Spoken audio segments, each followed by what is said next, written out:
Si pementasan Janji Sukma Langgam Gambang Kehidupan ini kan produksinya Teater Abang None Jakarta. Teater Abang itu pertama kali bikin produksi tahun 2009. Ini 14 tahun dan ini produksi ke-14. Tokohnya yang utama adalah Ilya.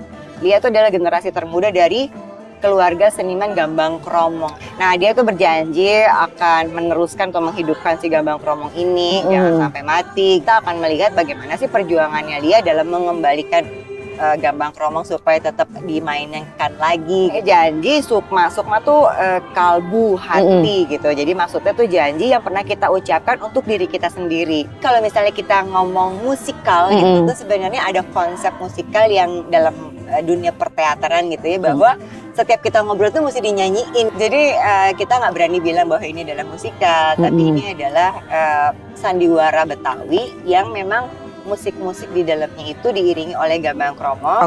Dan ada lagu-lagu ciptaan Kunto Aji yang akan menjadi lagu tema kita. Ada lagunya Mas Is, ya itu dibawakan juga dalam versi Gambang Kromong.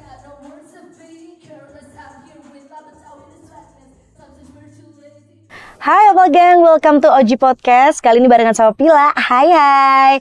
Sekarang kita nggak ada di bus, nggak ada di studio Opal juga. Kita sudah berada di backstage dari Teater Janji Sukma. Nah, bakal banyak banget keseruan juga dan vibe-vibe yang nanti mungkin akan kita teaser sedikit buat Opal Gang ya. Dan sudah bergabung bersama aku di sini yang akan langsung aku ajak ngobrol seputar Teater Janji Sukma ini. Ada Mpok Maudy Kusnaidi. Hai Mpok Maud. Senang sekali Pila bisa main ke backstage kita. Happy banget, aku juga nih kayak pertama kali aku masuk ke backstage teater deh. Oh iya? Baru pertama kali? Baru pertama kali, kayak dari pertama melangkah vibe langsung seni. Enggak, apa-apa gini, aku seni. akan di depan panggung. Ya tuh bisa di depan panggung. Suatu hari nanti akan berada di sana. Gitu tersorot lah itu. Gimana kabarnya Mpok Mot? Baik sih, ini H-2, H-1 dari pementasan. Baik, excited tapi ya banyak ina-inunya, keribetan-keribetan itu ya. Tapi aku mau nanya deh, untuk seorang Maudy Kusnaidi, harusnya kan berakting, berlaga gitu ya. Dalam seni peran tuh kayaknya kayak Angling Dharma ya kalau berlaga. Berlaga ya benar. Benar. Maksudnya kalau untuk berakting lah ya dalam ya di dunia seni peran ini kan sudah banyak banget jam terbangnya. Nervous tuh masih ada nggak sih? Masih banget. Masih banget justru. Iya. Maksudnya kalau lagi acting kan atau on stage atau on stage atau yang kayak gini kayak aduh bentar lagi mau manggung teater. Apa sih sebetulnya mentas ya? Mentas ya? Iya. Masih banget sih. Malah kalau nggak deg-degan tuh jadi menjadi sebuah pertanyaan justru gitu. Kayak jadi sebenarnya senewan atau deg-degan itu sebuah hal yang baik sebetulnya ya. Cuman yang nggak baik itu kalau kita nggak bisa mengelola deg-degannya itu. Makanya banyak yang jadi kayak demam panggung gitu ya, karena tidak terkelola dengan baik gitu. Jangan demam-demam deh sekarang ya. bener. Sehat-sehat aja. Polusinya lagi begini ya. Itu dia, betul makanya. Kan. Pok Mot, aku sebelum kita ngobrolin Janji Sukma, aku mau tahu ini udah pementasan teater yang keberapa untuk seorang Maudy Kusnaidi? Jadi gini, si pementasan Janji Sukma Langgam Gambang Kehidupan ini kan produksinya Teater Abang None Jakarta. Nah, ini adalah produksi yang ke-14. Yang ke-14? Ya, Teater Abang itu pertama kali bikin produksi tahun 2009. Ini 14 tahun dan ini produksi ke-14. Gitu. Ini ya produksi yang keberapa ya? Kalau di Teater Abang itu kan semua karya biasanya aku yang memproduseri gitu.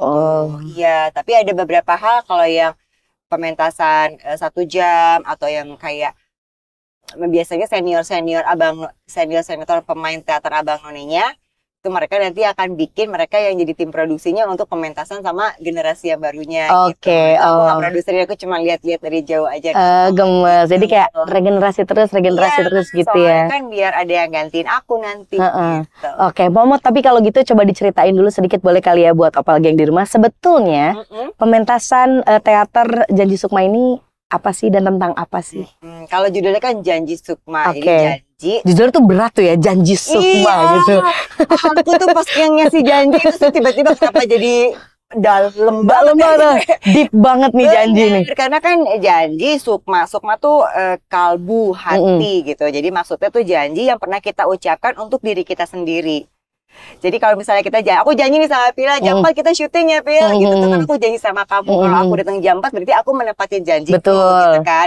Tapi ini kalau janji Sukma tuh kayak janji ke dalam diri hatiku sendiri gitu, bahwa aku pernah berjanji ingin membuat sebuah kegiatan atau sebuah event untuk anak muda mengenai Betawi supaya mereka tahu pelestarian budaya Betawi. Itu yang aku ucapkan waktu aku ditanya sama juri Abang None waktu itu. Tapi kan bahwa aku berjanji akan menepatinya itu aku lakukan pada diriku sendiri. Nah, si Janji Sukma ini juga sama. Salah tokohnya yang utama adalah Ilia. Ilia itu adalah generasi termuda dari keluarga seniman Gambang Kromong. Tahu Gambang Kromong ini yang sebelah kiri? Iya, tahu, aku tahu. Nah, dia tuh berjanji akan meneruskan atau menghidupkan si Gambang Kromong ini, jangan sampai mati gitu. Namun ternyata dengan situasi setelah pandemi yang nggak ada event, nggak ada yang nanggep lah kalau istilah Betawinya tuh, undang gitu, nggak ada yang ngajakin main. Terus para pemain Gambang Kromongnya juga supaya punya kebutuhan hidup yang lebih pasti ya mereka mendingan kerja gitu, buka warung, jadi tukang ojek. Jadi ditinggalkan lah. Iya, jadi sulit gitu. Nah, ini kita akan melihat bagaimana sih perjuangannya Lia dalam mengembalikan Gambang Kromong supaya tetap dimainkan lagi gitu. Nah, ini berhasil apa enggak nanti kita lihatnya gitu ceritanya. Oke, jadi itu ceritanya ya, dan dituangkan ke dalam teater. Bener. Oke, ini kan tadi Mpomot bilang dalam upaya pelestarian budaya Betawi gitu. Pada saat dituangkan ke dalam teater tuh kenapa teater? Terus kayak how gitu pada saat prosesnya, Mpomot. Jadi kenapa teater? Karena mungkin salah satu akar budayanya Betawi itu sebenarnya lenong. Oh iya betul. Gitu loh, topeng. Gitu. Tapi kalau kita kan di teater apa bilangnya sandiwara Betawi. Gitu. Karena kalau kita bilang topeng tuh ada pakem-pakemnya sendiri. Iya. Yang culturalnya banget gitu. Ini harus begini, harus begini, harus begini, harus begini. Kalau lenong, ini lenong nih. Nah, harus ada ininya, harus ada itunya, harus ada itunya. Gitu ada pakem-pakemnya. Nah, kalau sandiwara Betawi ini, kita memang mengambil unsur-unsur kebudayaan macam-macam dari Betawi yang nanti bisa masuk dalam ke cerita ini. Karena aku memang ingin membuatnya ini supaya bisa diterima sama anak-anak muda. Kan janjinya buat anak-anak muda gitu. Jadi aku perlu bisa mengembangkan pendekatan-pendekatannya gitu ya. Benar gitu supaya aku bisa mengemasnya tuh dalam bentuk yang bisa diterima sama generasi muda. Kalau kita bentuknya tradisi yang asli, aku tuh khawatirnya gitu agak berat buat kita dan sulit memahami gitu ya. Benar. Jadi perlu supaya gampang deh diterimanya gitu. Kalau bahasa Gen Z-nya Mpomot relate. Iya benar. Biar relate gitu ya kan. Itu maksudnya. Jadi yang nonton, kenapa lo nonton Janji Sukma? Gue relate banget lagi gitu. Ya, yang ini memang dari sekian banyak ceritanya teater angkat ya kan kita silat pernah kita angkat. Legendanya Ida Sima kita pernah angkat. Peristiwa bersejarah pembantaian etnis Cina tahun 1740 kita angkat. Nah, yang belum tuh memang si Gambang Kromong ini. Dan ini tuh memang lebih dari cerita yang realita kehidupan gitu. Yang memang berangkat dari situasi saat ini gitu. Kalau yang lain-lain tuh memang dalam sebuah masa cerita. Kadang kita ngangkat adaptasi dari filmnya Babe Binyamin. Kan adaptasi dari film tahun 70-an gitu. Nah, yang sekarang ini memang relate, sebenarnya relate gitu. Benar-benar mudah dipahami pasti sama yang nonton karena kayak isunya adalah hal yang sering terlihat. Benar, dan memang dibawakannya dalam bahasa-bahasa yang ada anak jakselnya. Oh gitu. Oh, ada yang witches, literally. Ada gitu, banget. Ada yang ini chill ya gitu. Chill gitu. Ada ya? Ada. Jadi diversity of Jakarta itself, Jaksel. Wow. Itu juga. Jadi itu juga ada di situ. Karena kan kalau kita mau representasikan yang ngerti budaya, aku bodoh.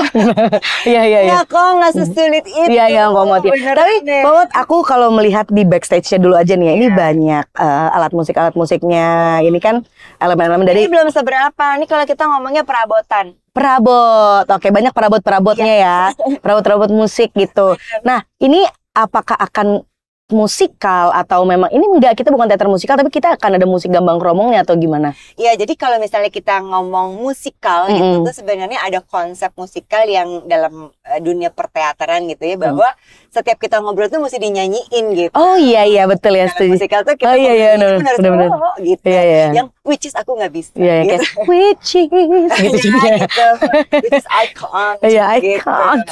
Jadi kita nggak berani bilang bahwa ini adalah musika, tapi ini adalah sandiwara Betawi yang memang musik-musik di dalamnya itu diiringi oleh gambang kromong. Oke. Dan ada lagu-lagu ciptaan Kunto Aji yang akan menjadi lagu tema kita. Oh, jadi lagunya Mas Kun dibawakan oleh gambang kromong gitu. Yes, versi gambang kromong. Wah, lucu banget. Ada lagunya Mas Is, Mari Cerita dari Mas Is, dan ya itu dibawakan juga dalam versi gambang kromong gitu. Ya, oke. Jadi emang benar-benar diadapt ya berarti yang Pomot ya? Ya, betul. Jadi orang-orang takutnya kalian gambang kromong nih kayak gimana sih gitu. Coba denger dulu. Oke. Gitu. Oke, tapi kalau gambang kromong ya, gambang kromong di cerita ini kan ceritanya ya itu tadi ya, mau dilestarikan, sempat ditinggalkan mau gitu. Mau dikesnaidi. Mau dikembang. Benar. Gitu. Betul. Aku tadi nggak berani soalnya bercanda begitu ya. Untuk yang punya nama aja ya. Jadi aman. Aku chill kok. Chill. Seperti Jaksel, chill. Pomot, tapi yang aku mau tahu pada saat mau mulai cerita ini dan segala kan pasti Pomot meresearch ya. Meresearch gimana sih emang di Jakarta ini sendiri ya, gambang kromong tuh pelestariannya tuh sampai mana, orang-orang mengenal atau bahkan yang punya pesta deh sesimpel lo masih mengundang gambang kromong apa enggak gitu dan segala macam tuh gimana sih keadaannya di Jakarta sekarang? Yang aku terima, yang aku dengar ceritanya sih sekarang kalau kawinan Betawi orang aslinya pun udah nggak pakai gambang kromong beneran. Udah organ tunggal ya? Iya, mendingan didangdutin aja. Oh gitu. Satu disket menyelesaikan masalah gitu ya? Aman, efisien gitu. Ya. Oke, lalu?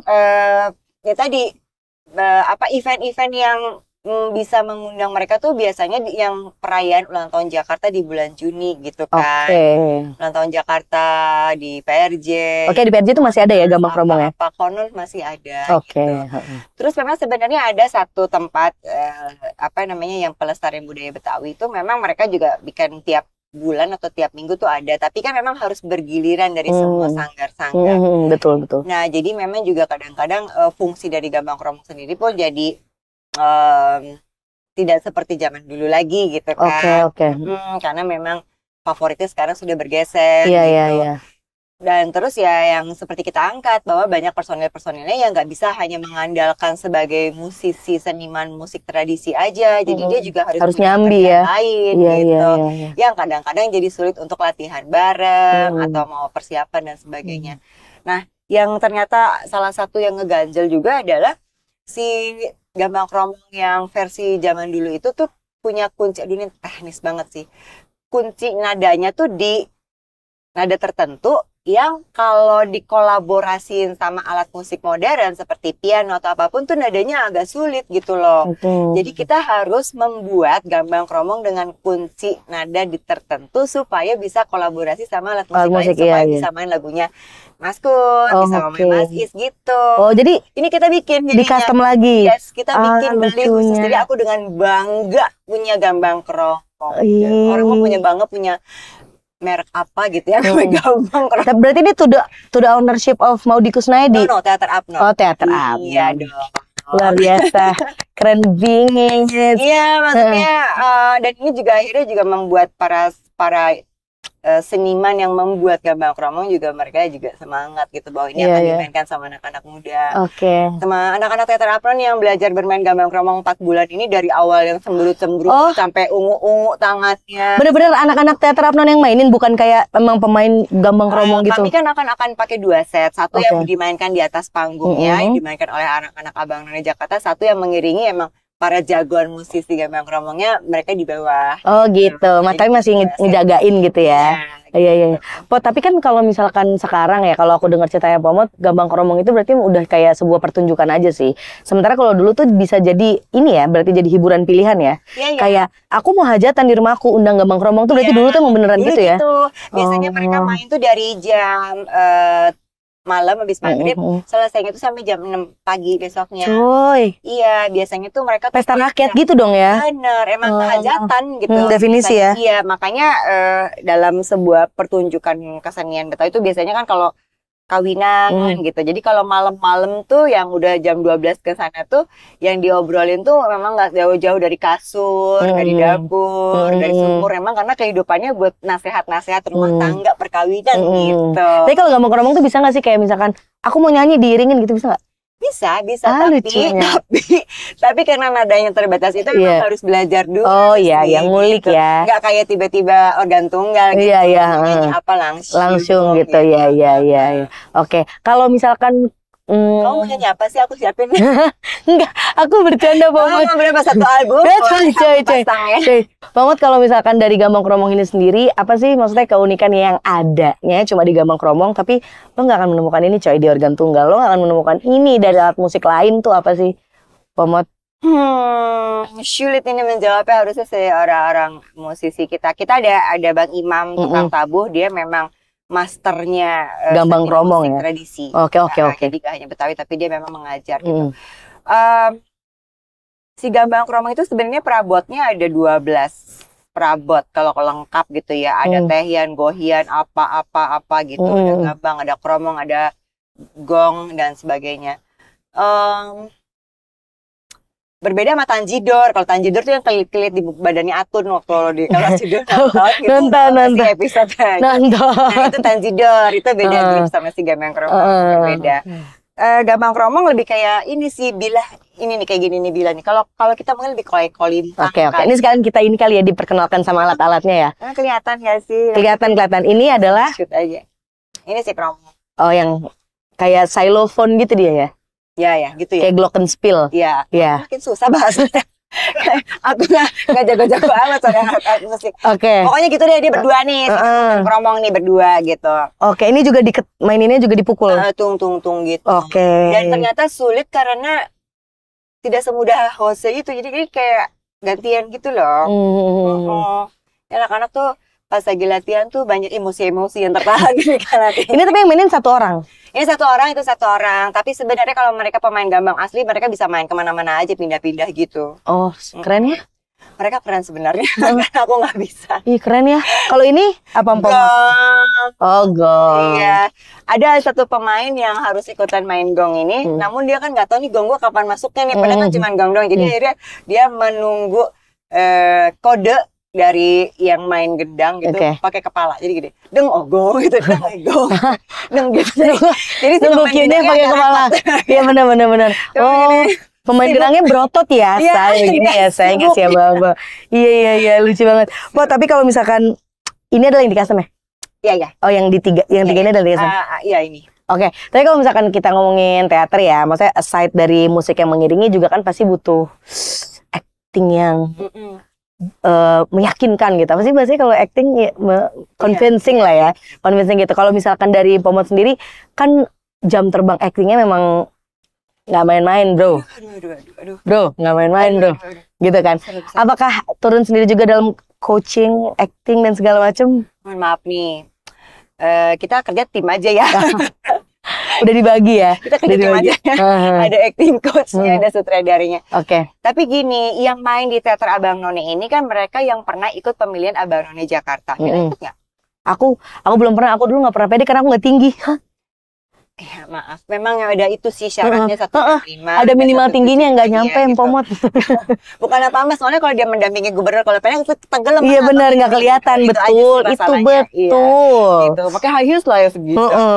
Jadi si Abang None ini terdiri dari beberapa profesi yang ikutan di teater Abnon. Jadi pemain kita di sini ada lawyer, ada dokter, ada consultant management. Background ya? Profesi masing-masingnya itu ada ya, mahasiswa masih ada gitu. Jadi mereka bukan pure pemain teater profesional banget gitu.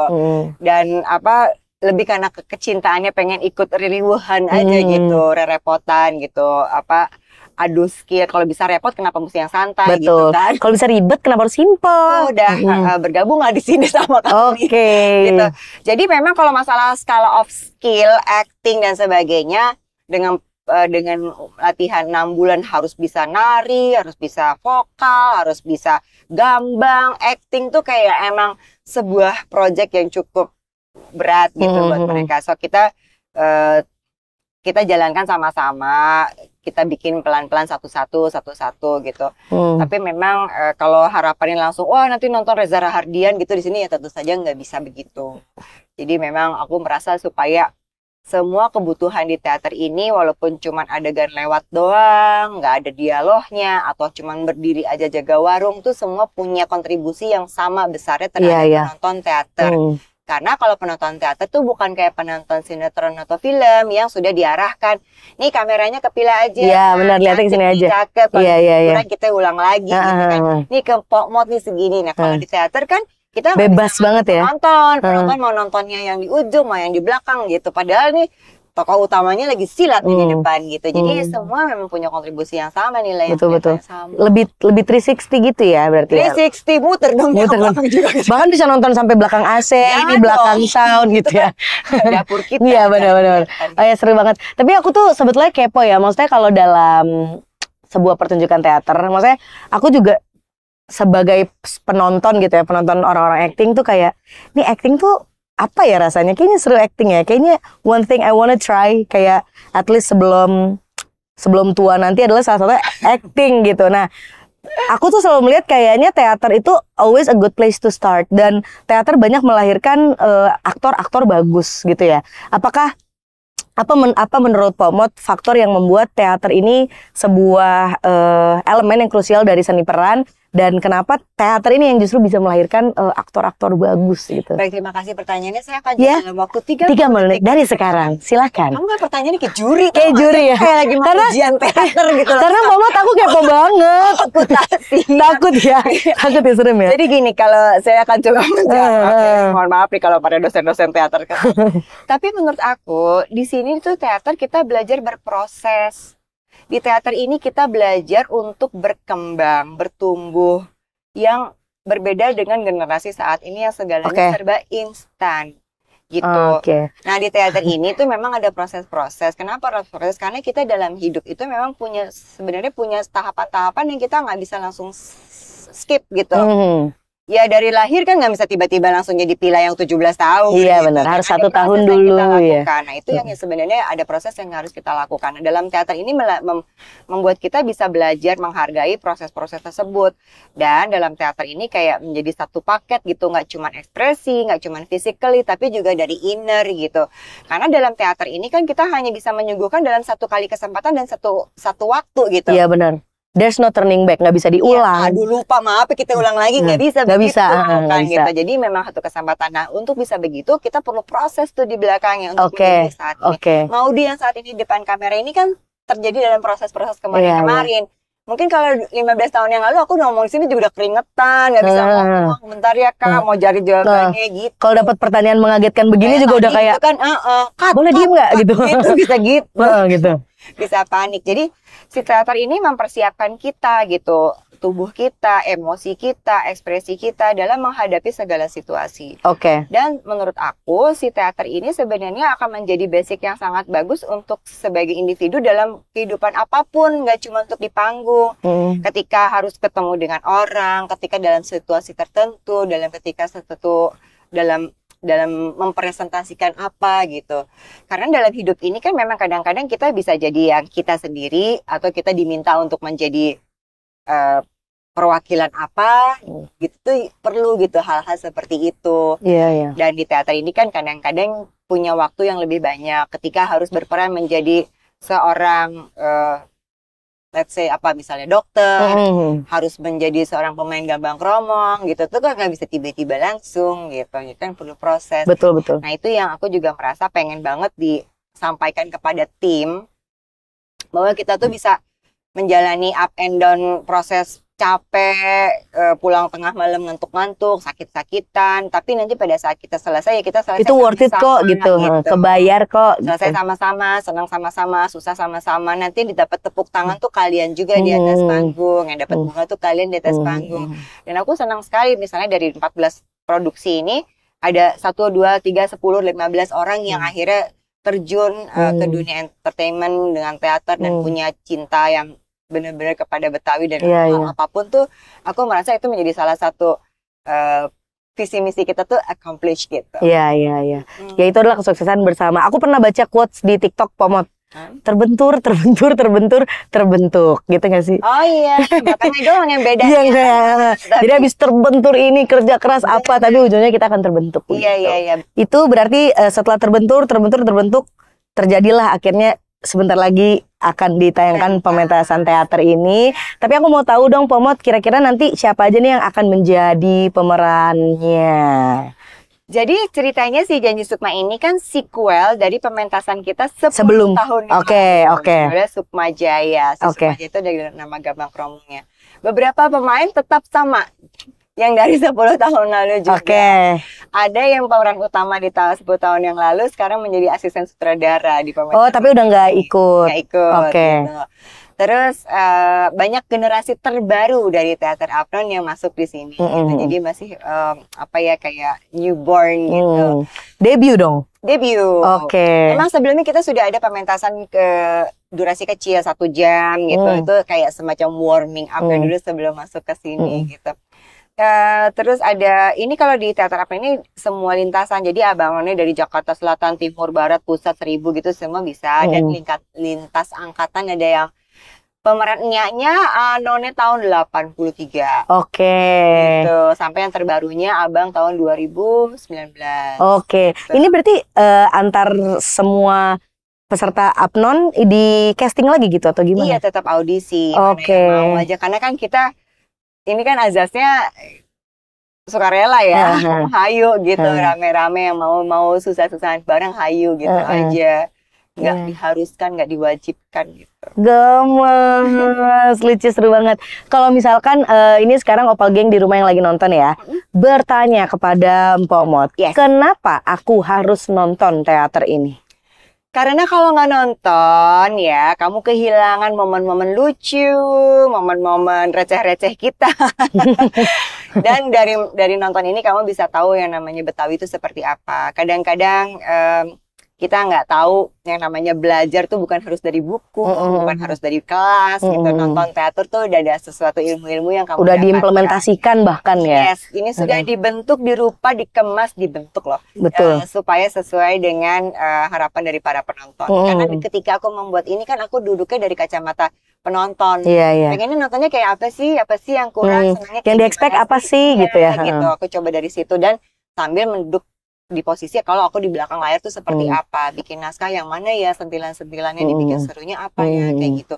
Jadi please banget sempatkan waktu untuk nonton di hari Jumat tanggal 6, Sabtu dan Minggu tanggal 7 dan 8 Oktober ada 2 kali show, siang atau malam. Terus cuma durasinya 2 jam aja kok, duduk ketawa-ketawa aja. Gitu. Di mana tempatnya, Pomot? Jakarta Pasar Baru. Aku akan siap hadir menanti di depan pakai kerudung sama kebaya. Ih, keren. Keren, yang nungguin mau di Kusnaedi loh. Ayo aku tunggu. Jangan macem-macem, ditungguin sama Jenap loh. Iya, tapi nggak bawa rantang. Dan nggak ada dulnya ya. Iya, nggak ada. Oke, Pomot, kalau misalkan ini sebelum aku masuk ke pertanyaan terakhir ya. Pertanyaan terakhir aku mau nanya dulu sama Pomot, apa fun fact atau hal yang seru banget dari si teater Janji Sukma ini?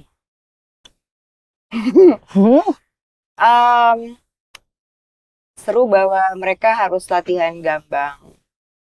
Itu masuk fun fact gak sih? Masuk. Karena ternyata literally adalah orang yang gak pernah menyentuh Gambang Kromong yang nanti harus main mengiringi di teater ini, guys. Betul. Gitu. Itu pertama. Fun fact-nya pemeran utamanya adalah pemeran yang sama di Sukma Jaya 10 tahun yang lalu. Jadi 10 tahun lalu dia jadi anak SMA, sekarang dia sudah lulus sarjana. Di sini ada mantra dalam budaya Betawi yang biasanya dibacakan hanya oleh penari kembang topeng.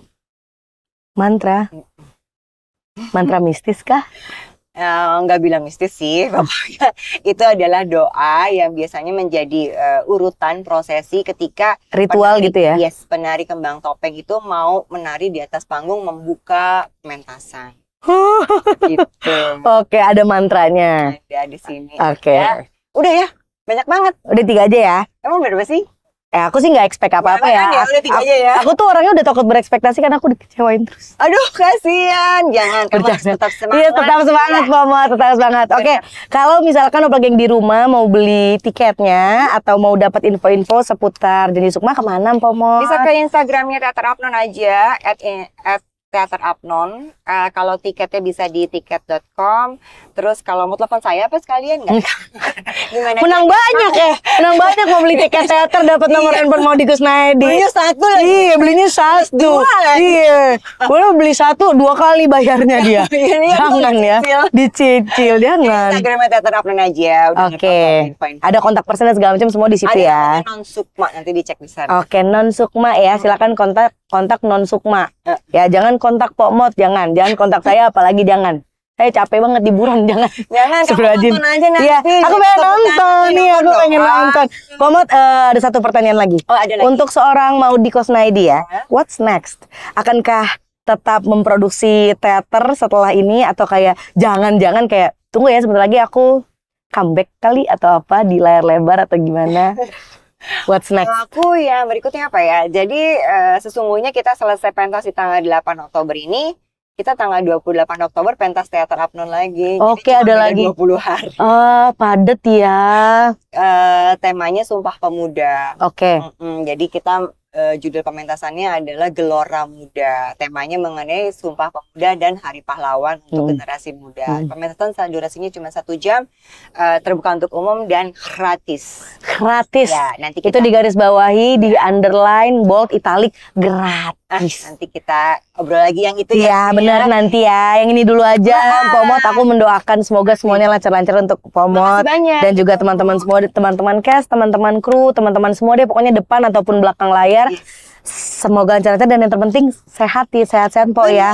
Itu yang paling penting. Nanti fokus siapan ini, fokus itu ngedrop, jangan sampai tamat ya. Jangan karena memang kita di sini tuh capeknya juga pikiran, ngafalin dialog, latihan fisik juga gitu. Tapi mudah-mudahan kita sampai di titik nanti. Amin. Menontonnya pada senang, Bila juga happy, kita akan ketemu lagi. Kesehatan tuh ada 2, physical dan juga mental health ya. Aduh, kembali kepada isu-isu kesehatan mental. Penting, mental health juga penting untuk kita jaga kesehatannya. Kalau nonton ini memperbaiki kesehatan mental. Oh, ada sebuah isu-isu healing ya berarti di dalam sini ya. Oke, terima kasih banyak Pomot. Semoga saat nanti ada ini dong Pomot, teater yang iya nggak apa-apa deh, nggak Apnon bisa ikutan, aku mau ikutan. Beneran nih. Tapi kita buatin sama Opal Friends aja. Oh, bener. Opal Geng. Opal Geng. Kita bikin deh teater deh. Kita bikin audisi sama Opal Geng sama Pila gitu kan. Kalau nggak bisa bikin teater deh, kita minimal kita ke puncak. Ya, nggak apa-apa kita nggak acting ya. Oke, terima kasih banyak lagi Maudy Kusnaedi. Terima kasih Opal Geng. Jangan lupa untuk follow semua sosial media Opal dan tonton terus podcast kita lainnya. Bye.